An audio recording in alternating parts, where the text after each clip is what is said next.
rules for public comments. Yes, mister, come on up.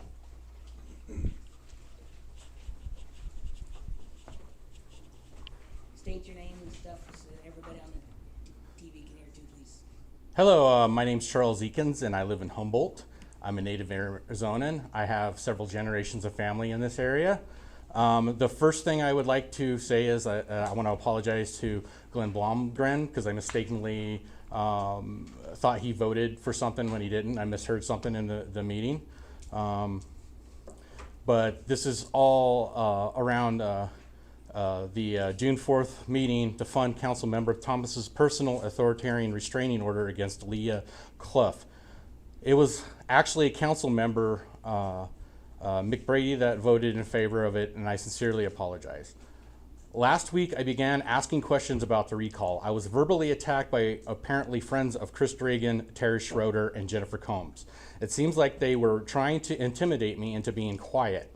That is the opposite effect it will have on me. So I started digging. I made a map of the council members and candidates using public information. This included Council Member Thomas. I was disturbed by the fact that all the candidates lived right next to Council Member Thomas. It seemed like they were attempting a power play.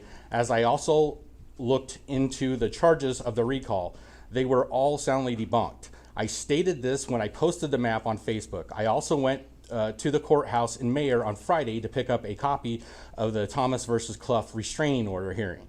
Within a half an hour of doing that, 2 Yavapai County deputies showed up at my home and wanted to talk to me about the map.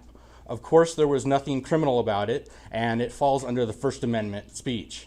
I found out it was Barry Thomas that sent them. I then started listening to the court proceedings, and I was disturbed by what I heard.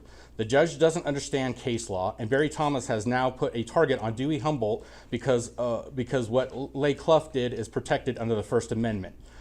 Councilmember McBrady, Mayor Hughes, and finally Barry Thomas should all resign. Secondly, Terry Schroeder should drop out of the race. Her treasurer, Virginia Linder's significant other, Steve Brazil, has been libeling me by posting completely false things about me on Facebook.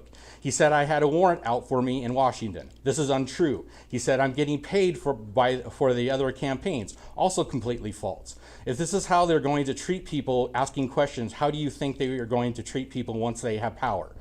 Councilmember Thomas got a restraining order and claimed at the trial that he had to carry a gun now to protect himself from Cluff. He's 6'2" and she's 4'11" and has health issues. The Justice of the Peace involved was Bill Rummer. He signed the recall petitions. He should have recused himself from the case like an honest, ethical judge would do. He needs to be removed also. Thank you.